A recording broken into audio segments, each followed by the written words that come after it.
Hey, Cortavius here. I wasn't going to do a video on the Champ Pass that came out. I feel people make their own decisions. There's plenty of videos out there.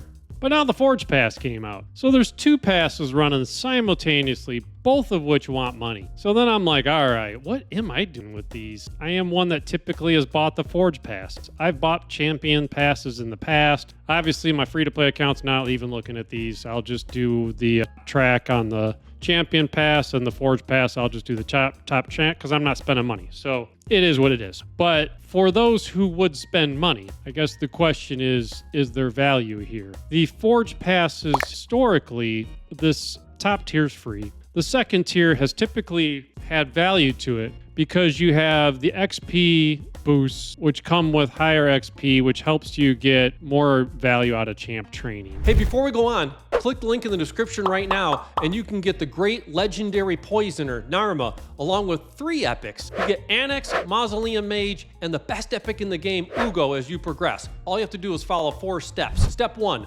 log out Play and Play on the PC and uninstall. Step 2, click the link in the description and register with a brand new email. Step 3, launch raid, complete the tutorial. And step 4, go to your inbox, Narma's there waiting. These 4 free champions will give you an insane head start in raid, so click on that link before it expires. And they've typically come with more forged materials. You get more of the forged stuff that you need with the metals to forge pieces. You get 5-star speed glyphs. You've got legendary craft materials, 200 more of those, a 6-star chaos ore. And when you get to the far right, you got another 200 legendary pieces and 6-star mythical gear. So depending on the strength of the set. So for Bolster, Slayer, I've always bought those. Righteous set is a good set. So this one comes with speed and resistance. It's basically the perception set in a resistance form. So I think early to mid game, the resistance is less value than accuracy. When you get to later end game, there's builds where you do need resistance, whether that's Hydra or Chimera, Curse City, places where you don't want to get some of the bosses in Doom Tower. There's just places where you don't want to have the debuffs land on your team because it can mess up your run. So the set can be just as valuable as a perception set. So then it's, well, do I get, the substats of speed to show up? Do they land on speed? So just like any other set piece, you can get garbage pieces from this. So I don't value Righteous as much as I would value Bolster or Slayer, for example, because I feel like I'm missing one of the good ones out there, but I feel like Righteous, I can get tons of perception and I can get the same items from perception. I can get resistance out of perception sets. I can get speed out of perception. So if you're not wanting to spend money, I do feel like the Righteous set would make me less motivated. As I said, there are the crafting materials in here, so you definitely get better pieces to craft and more pieces to craft with all these legendary pieces in here than you do on the top track where you're basically just getting epics and only 75 legendaries. You'll craft a lot more legendary pieces out of the Forge Pass. So I feel like this is one, I think the value of all the things you get from this and the set you get is worth the $20 if you're a spender relative to what you can spend on raid. I do think the Righteous set is less exciting to me than Bolster or Slayer. So if you didn't want to spend on this one, I can see that. I could just see you getting the top track, get the free stuff, and don't go for the second set. Now, to get down to the third pass, where you get the Platinum Pass, it's $50 now. There's different stuff down here, and they've rolled this out once before that you can't get. Now you got to buy both to get down here. And now you've got relic crafting materials, and you have the basalt to upgrade your relic. So there's definitely value down here. Now, is it worth it? So I think 2 stars, there's plenty of those in the game to get. 3 stars, those are useful, and there's not a lot of them. You can get them, but so I think they're worth more than the 2 stars for sure. But you do get them if you're active. So that's 2 3 stars, 3 3 stars, and 1 4 star, and that's it. The 4 stars highly valuable. Those are hard to get in this game. They are available in the game, but they're hard to get. It's like 3 a month or something like that, 4 a month, but they're hard to get. And they're in places that are very difficult. Chimera trials that are just a nightmare. Curse City buried behind stuff that's hard to get to. So they're very hard to get. So the 4-star basalt's valuable to me. And then you get 2 3 stars with it. So that's definitely valuable. And you get up to legendary crafting materials. If there were mythical here, I think they sell me. The legendaries I find frustrating because even in the Forge with relic crafting, if you're using legendary pieces, you still have a 60% chance you're going to get an epic piece. It's only a 0.5% chance you get mythical. It's a 40% chance you're going to get legendary. And it's still 6 out of 10 times you're going to be disappointed and get an epic relic. So if you're one of those people that says, yeah, but every time you roll, you got more chances to get legendary and you're going to get more legendary relics, then I guess maybe there's value to you. So personally for me, on the Forge Pass, I don't see buying the $50 tier. And then that leads me to the $20 tier.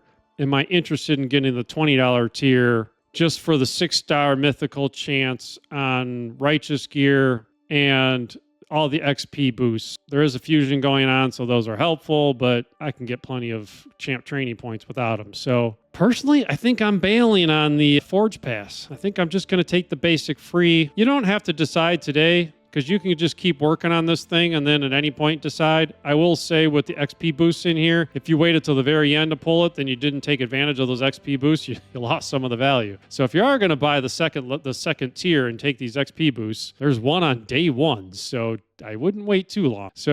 But I think I'm just going to take the free pass on the Forge Pass. Now, then there's the Predator path. On this one, they're giving you 6-star mythical gear, which could be all crap. It could be great. So you've got the chest, the helm, the shield, the gauntlets, the chest, and the boots. So they're giving you 6 pieces of gear. So it's a full set. It could be all flat bottoms. You don't know. It could be all substats that suck. You don't know. Could be fantastic. So really, other than the 6 pieces of gear, there's a 5-star chicken in there. That's it. I mean, there's not much in there besides the champ. So on this one, $40 to get US dollars to get the champ, and then $60 if you want to go further. I won't go into the full kit on this champ, but suffice it to say, he's a PvP HP-based damage dealer. He doesn't have, like Narcissus' double hit. He doesn't have Imbrius's somewhat value that Imbrius has with like the gaze stuff. So he places it, but it's one turn and it's a single target. He does have a block revive on a single target. He's got to be under Veil, Perfect Veil to get his value. And some people put video guides out on him already. I've watched, I think, one. His damage just wasn't as exciting. So